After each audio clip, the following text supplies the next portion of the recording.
I want to use the experiences of Bruce Lee to illustrate my point.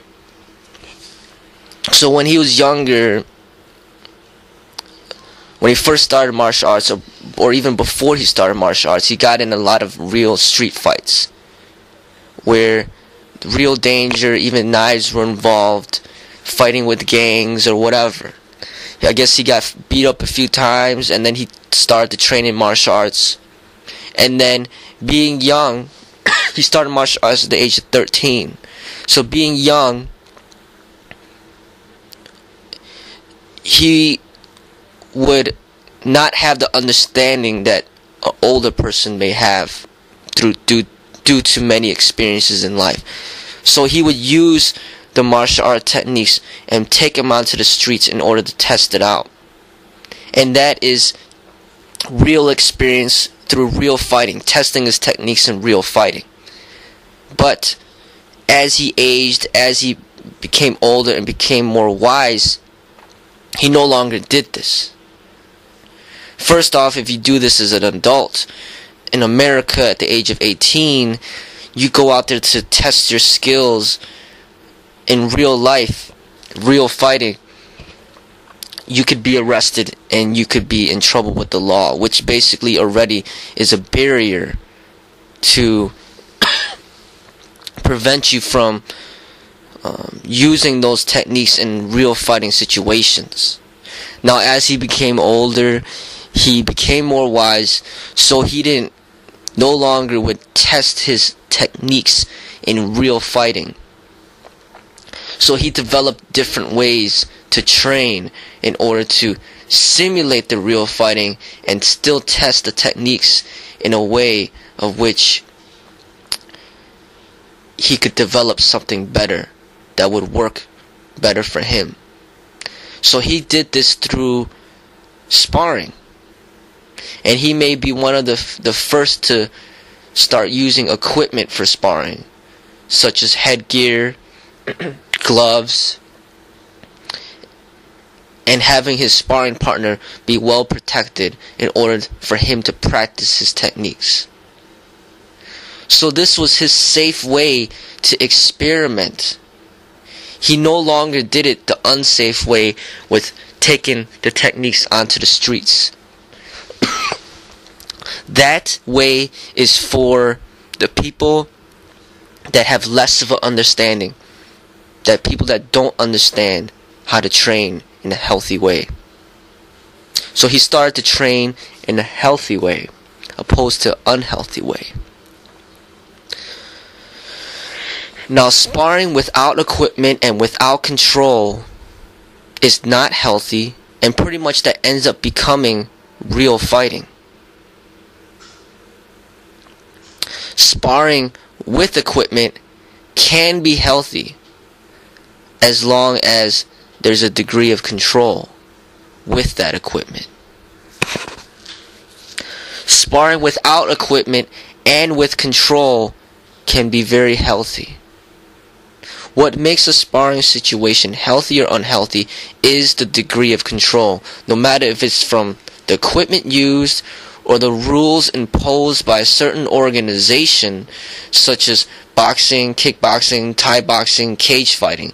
They impose rules to make it more controlled, a little more safe.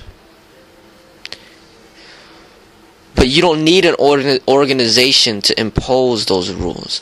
You can develop the rules yourself. You make the rules yourself. And that is the control for the sparring in order to make it healthy. The only way that there can be a healthy way to spar is when there is control. Without control, it ends up just becoming a real fight. And when it comes to real fighting, it is very unhealthy for humanity. Okay, martial arts is supposed to be training in order to survive the real fight.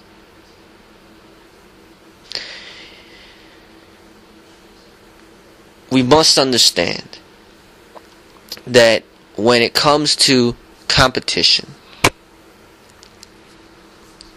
it ends up becoming closer and closer to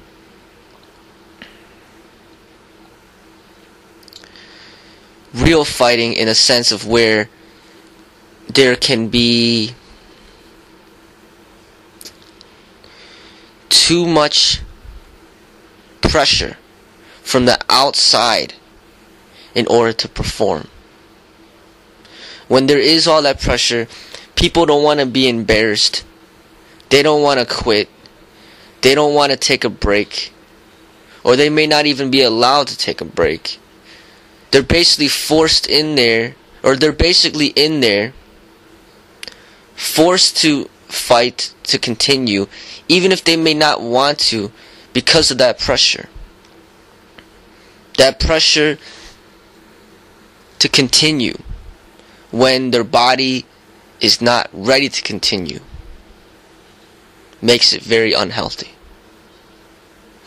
That pressure of people wanting to see a knockout makes it very unhealthy. So then now the two people that are sparring are not sparring for each other and sparring to help each other better themselves, but they're sparring to entertain. They're sparring to hurt each other in order to entertain. And that becomes very unhealthy. It is like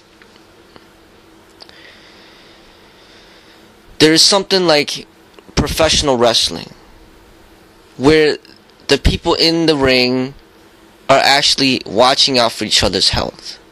So it's healthier than cage fighting.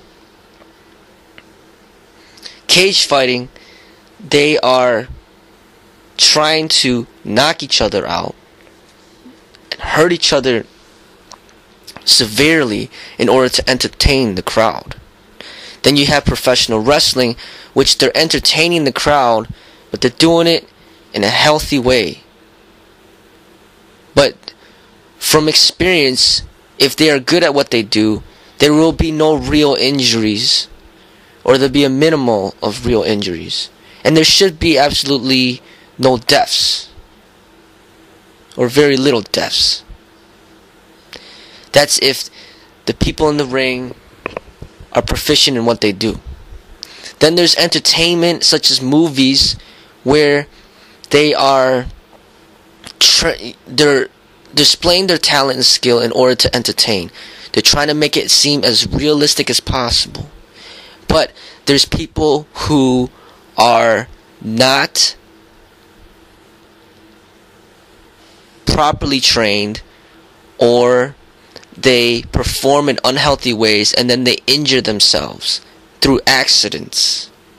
There could be accidental deaths due to entertainment, such as Brandon Lee, Bruce Lee's son, got shot accidentally and it died.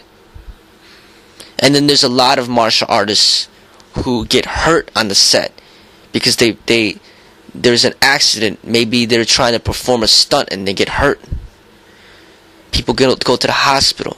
So basically, it's all entertainment, and there's a healthy way to entertain and there's an unhealthy way to entertain. If you end up being in the hospital bed because you were trying to entertain, that was an unhealthy way, no matter if it's competition fighting, no matter if it's being an actor in the movie, or no matter if it's just some freak accident.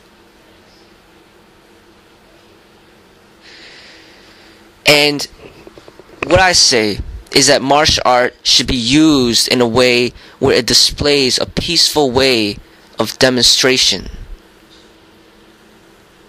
that should lead towards health, not something towards the opposite. To me, that is what art is. And that's what determines between martial art and violence.